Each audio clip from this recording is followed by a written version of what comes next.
toolbar of Clayoo. In this toolbar we have 3 tabs. It's subdit, it's emboss, and it's scroll chain. Are the 3 different technologies that we have. Okay, in the 3 tabs we have the first button, that is the edition mode. Just for start with this tool. Okay, so when I click on it, I can see that it appears this toolbar on viewport that we call. It's just to display the gumball that we have active or the selection mode that we have, if we have hotkeys or not active, and if we have the smooth mode or the basic view mode active. So first of all, I'm gonna create, for example, a torus. So as difference in T-splines, in Clayoo we have always a panel with interface. In some comments that don't have no interface, but in most of them we have all the properties that we can change on an object that appear in this panel instead of on the command prompt. Okay, we're thinking about implementing it also in the command prompt for future versions, but at the moment we only have the UI panel. Okay, so in here for sure, and with the gambles we can just change with height, also subdivisions, okay, and everything that we can change on it. As it's Rhino Gold, well, it's a TDM product, so it's Rhino Gold workflow. We always have to validate, cancel, or just call the help command to finish our tools, okay, our creation tools mostly. So we need to click OK to create our geometry. I'm going to display initiated mode. So you have this in T-splines, we also have it in Clayoo. It's the hotkeys button. We activate this hotkeys clicking on this kind of rounded edge in here on the toolbar on viewport. So when we active the hotkeys, it's going to allow us to run all the commands with our keyboard. Okay, so if we select a face, for sure, we can change the gumball mode with W, E, R, and T for multiple gumball to have 1 gumball per selection. This is the T. I can deactivate T for just having 1 gumball. And we can just toggle between 1, 2, 3, and 4 to select points, objects, faces, and edges. Okay, as you can see, we are also changing the display mode when in edge mode or in points view. Okay, and also with the tabulation, with the tab key on our keyboard, we can toggle between the smooth and the basic view mode. Okay, this is a toolbar on viewport, so it's exactly the same or similar than in T-splines. Okay, I'm going to try to model something just to make an idea of the workflow, how it works. There are no too much tools that we have and T-splines don't, but we can see it for sure later. So for example, I'm going to start with an ellipsoid. I'm going to create a Viking helmet. I think it's the model I always model for presentations and that stuff. It's so complete because we can use a lot of tools. So first of all, I'm going to get rid of 1/2 of my ellipsoid. I'm going to select it, click on E for rotating, and rotate. As you can see, workflow is almost the same than in T-splines. So I'm going to select the 4 faces on the top, Shift G for grow selection, R to scale, and scale it a little bit. Okay, something like that, maybe. Okay, what I'm going to do now is I'm going to try to create like a horn, okay, for this Viking helmet. So I'm going to create an inset in here. I'm going to display it in basic view, something like that. And I'm going to just adjust these points, moving it a little bit before creating this horn. Okay, do you have any questions at the moment, or? No, all good. Yeah, okay. I know that maybe this is not exciting part for you, but we have a few changes with the workflow that you don't have, guys, in T-splines, and I want to make sure that you are good with the small changes. Okay. So now I'm going to select this spacing here. I'm going to create another inset for more resolution on the horn, W for moving, and now I'm going to create an extrusion holding Alt on my keyboard and moving the gumball. Okay, and I'm going to create an extrusion without having to call the command extrude. Okay, and now I'm going to create an inset, clicking I on my keyboard, validating the inset. As you can see here, we need to validate the inset For sure we can create individual insets. As I select the 4 faces on the top, I can activate or deactivate the individual inset option, okay, to create an inset for a 4 selection or one inset in every one that we have.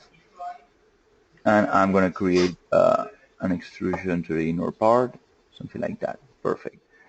What I'm going to do now is creating the horn. So I'm going to just click and drag, holding Alt on my keyboard and just trying to create this horn, okay, manually, a little bit, something like that. I can use an extrude by curve if I want to create this a little bit faster, but I love this way to do it. Okay, we're gonna see the extrude by curve later, no problem. Okay, something like that. So easy with a few tools, just extruding, scaling, and moving to create this kind of horn here. Okay, something like that. Maybe a last extrusion in here. Okay. So here we have the horn, and if we display it in subdivision mode, we can see it something like that. Quite decent.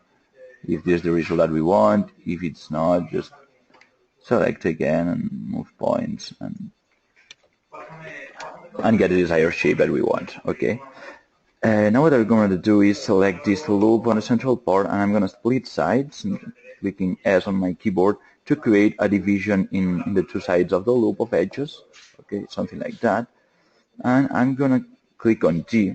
D is our divide command that have different tools depending on the selection mode that we have. So if we are in edge or face selection mode and we click T for divide, it's going to create a full loop of edges depending on if we are in an horizontal or vertical direction of an edge. It's going to create the opposite loop. Okay, so it's so easy to create loops without having to select anything. Okay, so this is more or less the geometry that we want. For sure, we don't have to create the horn on the other side. What we can do is just get rid of 1/2. Okay, perfect, and delete it. Okay, and once we delete this half part, I can select the object and go to the 3rd tab and symmetry. Okay, when we click on symmetry, it appears this small panel in here. When the first that we have to do is choose the axis. The symmetry is a little bit different than in T-splines, because in T-splines we select the symmetry axis, and from this point you can just the object becomes symmetrical. In here we need to choose one symmetrical part and then create the symmetrical side, in this case the y-axis, and for sure we can create a quad symmetry. Okay, creating all the symmetry axis. In this case, as we have only the object on this side, we don't need to create the all axis, but this is how we do the quadruple symmetry. And in T-splines we have an option to just to call it quad symmetry. Okay, it's a little bit different. And here we are not creating 2 objects, so we are only mirroring this half. So when I click one face on this side and I move it, the other one it's moving also, but this is not a real part, so we cannot move this part. It is just a mirror of our half helmet. Okay, for sure we can show or hide the symmetrical part. Okay, we just need a horn in here, so I'm going to merge the object to create just one piece after validating, and I'm going to validate. So here I have my 2 horns. What I'm going to do right now is I'm select these 2 faces. I'm going to select the O in both directions. So I'm going to click U for selecting the U direction from these 2 faces, and also V to select the 2 directions. Okay, and right in T-splines you have always loop and ring to select directions. We use loop and ring for edge and for edge directions, and we use U and V for face selection. Okay, that's another small difference that we have in both programs. So now I'm going to click X for extruding, because in this case I cannot drag, click Alt and drag with my gumball, because I need different directions on every face that we have. Okay, so when we open the extrude panel, we have different options, and in here we need that every face that we have move in his normal. So the top ones can go to the top, and the bottom ones can go to the left in this case. Okay, so we have one option that's called by normal, that it's going to allow us that every face that we have selected move in his normal when extruding. Okay, so something like this will be perfect. And as it's our workflow, we always have to validate. Okay, here we have our helmet. It's kind of basic, but quite good. I'm gonna add different subdivisions in here just to increase a little bit the definition of my mesh, and maybe another one in here. So as you can see now, we have increased a lot the resolution in the edge in here. Okay, so more or less this is the helmet that we have. For sure, we can use, for example, maybe we can draw a curve with Rhino. I'm going to type curve. Something like that. Imagine that we want to create like a small horn, okay, in one of these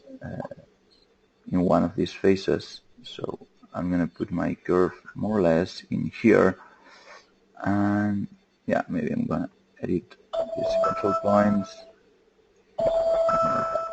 and I can select the face and extrude it. And when I extrude, I have an option to extrude by curve, so I can say you can use a curve and use that curve. Okay, and the selection is going to follow the curve. For sure, I can add different subdivisions or whatever, and this could be the other option to create the horns on it. Okay, I'm gonna get rid of that. I really don't like it, and we don't need it. Okay, so this more or less is the final model. Here with pink, we can just display the loop of naked edges, okay, because it's empty on the inside part, this object. So what we can do right now is go to Selection tab and select Naked, for example. So it's going to select all the naked that we have on the document. And I'm going to click X to extrude this naked loop, and R to scale it. And I'm going to scale it just a little bit right in here. I'm going to click W, and I'm going to just push it up. Okay, and scaling just for creating the extrusion, and create an inner part for my helmet. Maybe another one, so just shift, hold Alt on my keyboard, or to scale, and another one. To just fill this hole in here, we can do the fill. That's going to create an angle, and with all the to fill this hole, or we can use the collapse. I'm going to just click on X to extrude this loop. And now I'm clicking C for collapsing. Okay, and it's going to create just a collapse from all the loop that we have extruded to a point. Okay, and as you can see, we have this helmet close on the inside part, and we have finished the model. Now it's a solid, so it's perfect for exporting, for converting to STL, for printing, for wherever. Okay, this is the part that's similar on T-splines. I don't know if you have any questions on this part. I haven't shown all the tools. If you want to review tools one by one, I don't think so. If you really know how to use T-splines, but if you want, we can just review it so fast. Do you think is that okay to understand the workflow and the possibilities of the subd part of Clayoo? Yeah, looks okay. I mean, when we're with customers, we don't use hotkeys because it confuses them. But that's fine. So yeah, mostly in almost all comments, we are using the same letter that the word starts with to create the shortcut. So I don't know, for example, split side, it's the S. Add face, it's A. Pipe, it's P. And so on, but in some of them it's impossible. So extrude cannot be E because E is for rotating gumball, so we use X, gets the next letter. But yeah, I think that hotkeys maybe is a super powerful tool for users with intermediate or advanced users, maybe not for basic users or new ones. Okay, yeah. So let's go to emboss and then sculpting. I'm gonna save my object. Clayoo Viking. Okay, just maybe I'm gonna use this one to create the sculpting on it. I don't know. I'm going to open a new file. And let's see emboss. Okay, so let's go to the emboss tab. And the first thing we're going to do is I'm going to use an image, okay, to create the vectorized curves. So I'm going to go to this common raster to vector. So when I click on it, it's going to show me this panel on the right where I have to choose one comment. This is similar that I don't know how you call it in matrix and T-splines. It's trace image. I think it's trace image. So this is our trace image. So I'm gonna, I don't know, pick that one. It's like a dragon vectorized. I can for sure change the colors because it's easier to just paint the curves on this image. And I'm gonna click to preview. And as we can see, he has detected some gradient in here and some words. But what I really do need is this dragon head. Okay, so if that's okay for me, I'm gonna validate, and it's gonna export all the curves for me.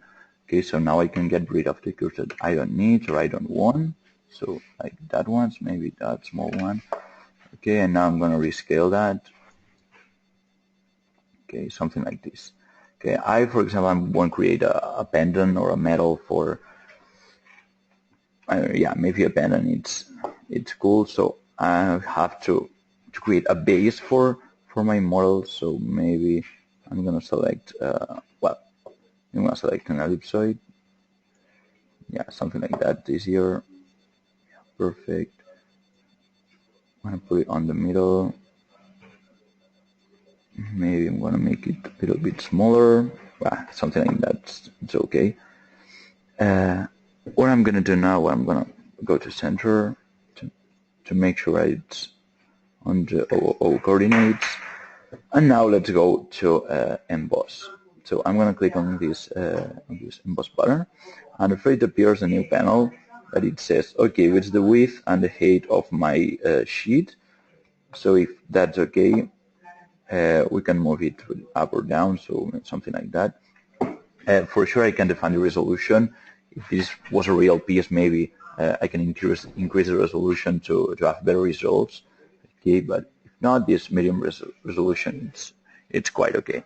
Okay, so let's click on validate, and it appears this panel on the right that we have different options. Okay, the first one is creating new operations. So each operation requests for a curve, and we can apply a profile on it. Okay, so let's start with the base curve. So I'm going to click on add operation. By default, all the operations are by profiles. The 99% of the operations are by profiles. What does profiles mean is I'm going to click on select a curve. I'm going to select the outside curve, and I'm going to validate. Run a workflow in here, and it appears this profile when I have the height and the width gambles. I can increase these values. Okay. For sure, if I click here on profiles, I can change the style if I don't want an extrusion, if I want a hole, or I can change the profile if I don't want that, if I want something like that. As you can see, we can change it. Okay. So after validating, I need to refresh to see the changes on my model. Okay, and here we have our base metal with our new profile. Okay, now what we have to do is just create the other ones. Okay, so I'm going to click on add another operation. Which curves I want to select? Maybe all the dragon ones except the tongue and the eye, because I want a hole for an eye and not an extrusion, and maybe the tongue I want a thin profile. So maybe something like that. Let's see how it looks like. Refreshing again. So this is our dragon. Maybe it's quite okay. So I'm going to add the new operation for the tongue. I'm going to use a small profile because the tongue is so thin. So maybe something like that's going to be okay. And I don't want to refresh again because I can imagine the result that I want to have with my tongue, and I'm going to create another one for the eye. So I'm going to click, I'm clicking on the eye and validate. This one is for the eye, so I can just hide the other gumballs to make sure that this is the one for the eye. And what I can do now is clicking on profiles, and in the style it says add. I don't want to add that, I want to subtract that. Okay, and as it works like layers, this layer of the eye is underneath the base of the head dragon. So when I create a hole, it's going to create a hole from the top part of my head. So from here it's going to create a hole, so not from the base. So that's so cool. So something like that, I think it's going to be okay. I'm going to validate that, and I'm going to refresh. And let's see what's the result for my my tongue, something like that. It's quite okay, quite the result that I was looking for. And the eye, that we have created a hole instead of an extrusion. So maybe something like that for the eye. I've changed the profile a little bit, and in here it changed the eye shape. So maybe that's the result that we want. Maybe we want to add some details or anything. I'm going to add a small texture just to show you what else we can do with emboss. So I'm going to click in another operation. I'm going to change the operation. Now I don't want to create one by profile. I wanted to create like a texture with an image. Okay, so I'm going to click on the carbon copy by brush. And when I click on it, it's going to say, okay, what's the image that you want to use? I think that in here I have one with one C. I think it's that one. Yeah, it's like a C. Okay. As we have the sheet of our emboss model, it was the size. When we place an image, it's going to just be attached to this. So anyway, just for an example. So what I can do now, as you can see, there's a pointer. In my pointer is like a brush circle, so I can paint on it. I'm going to increase a little bit the brush of my the size of my brush, so to 5, perfect. And when I paint on it, I can paint what I've behind this kind of image that I've placed in here. Okay, so I can play a little bit just painting this C that I've on the back. Okay, for sure, if I create a bigger sheet to work with my emboss, I can get better results for sure. But something like that. Okay, imagine that we want to like some C detail in here. Okay, but it's okay. We cannot draw in here because it's gonna draw nothing because the image ends in here. Okay, so if it is the result that we want, sorry, at the end we just have to refresh our model again. So clicking on refresh, because after validating, so after creating the mesh of our emboss, we always have to refresh and then just click on validate. Okay, when clicking on validate, it's going to calculate the emboss geometry, and after finishing calculating the geometry, it's going to ask us if we want to decimate the model.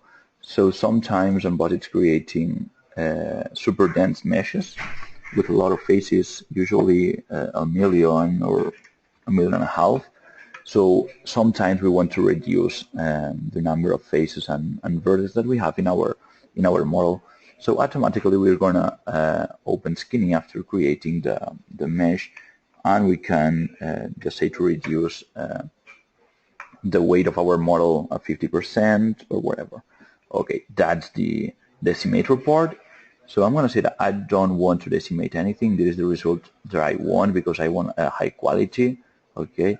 So I'm going to click on validate, and now it's going to create the real geometry, because we said that we don't want any kind of decimation in here. So it's going to create a heavy mesh, but it's okay for us because we're looking for quality instead of speed in this example. Okay. Any questions about the emboss? Now it's going to place my geometry. Now we have a mesh, so it's a regular mesh. If I click on it and see properties, it's a closed mesh. Okay, because we have a cap on the bottom. So we have object ready to print in here with our with our sea on the background, with our kind of cloud in here. So there's the result of one work of Rhino of Emboss. Okay, and any questions in here? The Emboss process? No, all good to me. Yeah. Huh? Cool feature. Yeah, it's so cool. Yeah. If you have the base curves, for sure we can create our own curves if we don't have a vectorized image. But yeah, it's so powerful. Yeah, imagine the time that we need to create that with T-splines, with Clayoo, or with Rhino. Maybe it's too much time on this. We have a matrix tool for that. Yeah, I know that you have one tool for that, but yeah, when we show it to developers of that, they say that our tool is also cool. We said yeah, but yeah, their tool it's so cool too. Yeah, I know. Okay, so let's go to sculpting. Yeah. Yeah. Okay. So. I like it. Okay, I'm gonna save it instead of maybe we want to see anything later from this. Amber's Dragon.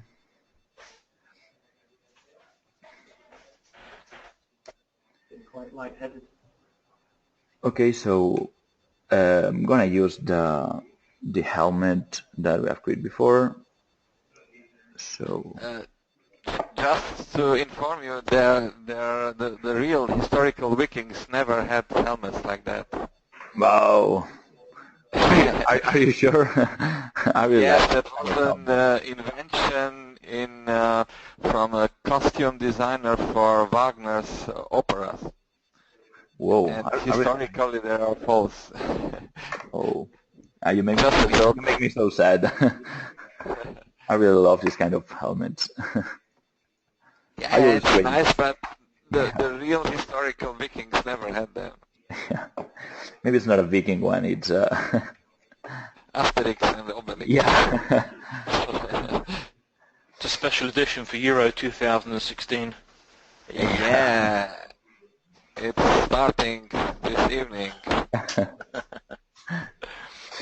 Okay, so this not Viking helmet, too much perfect shape or... It's perfect. It's yeah. No doubt. Maybe it's... The question is, will Clayoo kill T-splines? That's the question. Yeah, that's...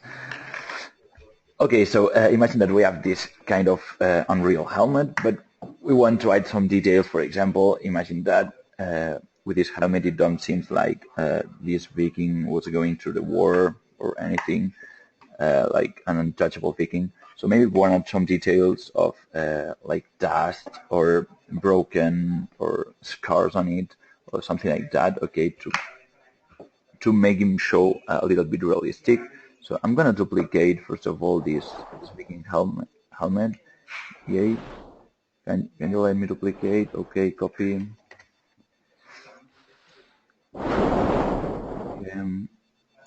No. Okay. I'm gonna hide that, and I'm gonna apply the changes on that one. Yeah, I've created a lot of that. Okay. So here I have my helmet. I'm gonna go to the sculpting tab, and I'm gonna click to sculpt. Okay. Just a question, what kind of surface do you need? This is now a Clayoo surface. Yeah, we need a mesh. Yeah, for sculpting. Yeah, we need a mesh. STL. So, no, it don't have to be an STL. It could be an STL, a T-splines object, because in fact it's a mesh. A clay object that's also a mesh. Maybe an OBJ, it's a mesh, and FBX, it's also a mesh.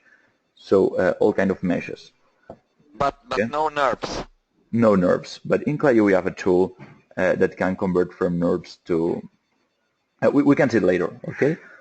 Okay, so converting a NURBS to a mesh, to a clay object. This clay object is a mesh, and then sculpting, okay? Okay. Perfect. So in here, this is sculpting. It's only this small tab in here. So we have different options.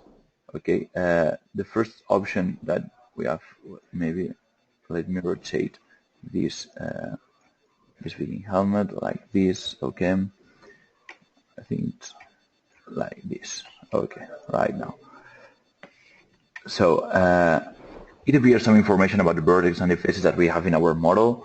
So 7,000, more or less than 7,000 vertex and faces. I think it's not too much resolution for sculpting, so we're going to have to increase that, because in sculpting we are moving or acting to those control points.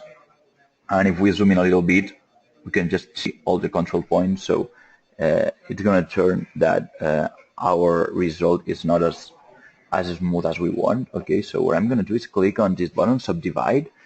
It's to create a subdivision. It's going to divide every face by 2, one vertically, one horizontally. So it's going to increase by 4 our total count of vertex and faces. Okay, and I'm going to click again, but maybe 28,000 is not enough. I'm going to click again. Now I have 100,000. That for me it's the perfect value for having vertex and faces.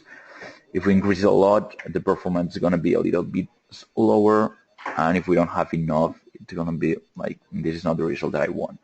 Okay, I'm going to display it in rendered mode. And here, before starting, we have a tool called symmetry. So when we click on symmetry, it appears this kind of vertical line that it's gonna say that we are applying symmetry on it. So we can see that there are two pointers in here, 2 brushes. And the last tool is to move up and down. It's to create holes instead of extrusions for our comments. Okay. In here we can see this is the tool that we have active, and for sure we can also have hotkeys for sculpting. Okay, so if I click on B, for example, I'm going to run brush. Okay, if I click on I, I'm going to run inflate. If I click on S, for smooth. Okay, and I can fast change my operations without having to go to the top bar or to the toolbar, because here we have the toolbar and toolbar on viewport have the same tools. That's because in Renable we don't load the toolbar, and we have all the tools on our own toolbars, not running toolbars. So we need that to change our brush. Okay, and for sure we have the radius and the intensity that we can change here in the sliders, and we can also change. I'm holding Alt on my keyboard and I'm dragging to the right and to the left. Okay, and I'm changing the radius, and I can hold Alt on my keyboard and move it up and down to increase and decrease intensity. Okay, as you can see on the right, the slider of intensity is moving up and down because I'm holding Alt and moving my mouse cursor up and down. Okay, this is a new feature that we have implemented. I think that it's not even public, so I think it's not on our last version of Clayoo. It will be in the last one, in the one for the next week. Okay, so that's one of the newest improvements, because we always had to go to the right panel and change radius and then come back here, and it was like, okay, this is so fast to increase and decrease intensity and radius from the viewport. Okay, so now I'm going to start modeling something. Maybe I'm going to click like F for flatten. What flatten does, I'm going to increase the radius a little bit and reduce intensity. What flatten does is it's going to, well, as the name says, flatten the surface. Okay, so I'm going to click on it. That's too much flatten. I'm going to reduce intensity in here. Okay, something like that. Perfect. Okay, and I'm going to flatten this geometry in here to create this kind of, I don't know, like mashed helmet. I'm going to click S for smoothing that a little bit. Okay, to create a more smooth effect. Okay, perfect. I'm going to click B for brush, and I'm going to reduce the radius and intensity. Okay, something like that. Maybe increase a little bit more radius. Okay, to add some details in here on this base horn part. Okay, something like that. As we have symmetry active, we don't have to repeat all that on the other side, so we are kind of okay with that. Perfect. Maybe I'm going to add with inflate. I'm going to click I, some details in here. So as we can see, if we zoom in or zoom out, the brush size is changing. That's because if we zoom in a lot, we want a lot of resolution, so we're going to readjust the brush. Okay, so that's so cool. And I'm going to add some details in here, something like that. Okay, like it's not perfect, so I'm going to add some displacement in here. I don't want a perfect curve. Okay, I want to add some, maybe also flatten. Maybe that's too much. I'm going to flatten that a little bit. Okay, like if it was meshed again, a little bit, not too much. Maybe same in here. I'm going to flatten that. I'm going to flatten also that in here. Okay, yeah, it's quite cool. What I'm going to do right now is I'm going to create some kind of scratches in here on the horn, like it was a real bone. So I'm going to click on C for creasing, and I'm going to reduce the radius a lot because I just want a small crease. Maybe that's even perfect, and increase intensity a little bit. Okay, something like that. And I don't want to create extrusion, I want to create holes. So extrusion negative. So I'm going to click on this button to negative. So now instead of creating extrusions, I'm going to create holes. I'm going to increase intensity a little bit and the radius. Okay, now I can see that. Perfect. So I'm going to create this kind of extrusions in here. Okay, maybe I can also increase even more intensity in here, and maybe the radius. Okay, to create this kind of imperfections on the horn. Okay, so I'm going to follow the shape of the horn to add all these details in here. Okay, something like that. It's going to be cool. Okay, maybe the intensity that we have applied it's too much, but we can do if now we think that that was too much. We can just click on S for smoothing, reduce intensity, and increase a bit the radius. Okay, and just paint on it, and as you can see, we are reducing all the maybe we're using intensity even more. We are reducing the bump effect that we had with the crease tool. Okay, so in case that we increase too much, we create too deep holes, or we don't like anything.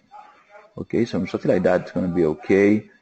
Maybe, for example, I'm going to twist a little bit, just to show you the tool twist. So I'm going to click T for twisting, and I'm going to reduce radius, something like that, intensity. What twist does, I'm going to increase the radius. It's like it takes the geometry that we have inside the brush, and we can like twist it. Okay, so I'm going to click on it, and I'm going to like round my cursor, and it's going to create this kind of twisted surface on it. Okay, just to add some details to the mesh. So here on the top, like it looks quite amazing. Okay, so it's for creating this curly geometry. Okay, so I think that we have reviewed all tools that we have. Maybe we forget pinch. So I'm going to click P, that's the last one, pinch. So what pinch does is it tries to, it's like a crease, but trying to rejoin all the points that we have in our brush.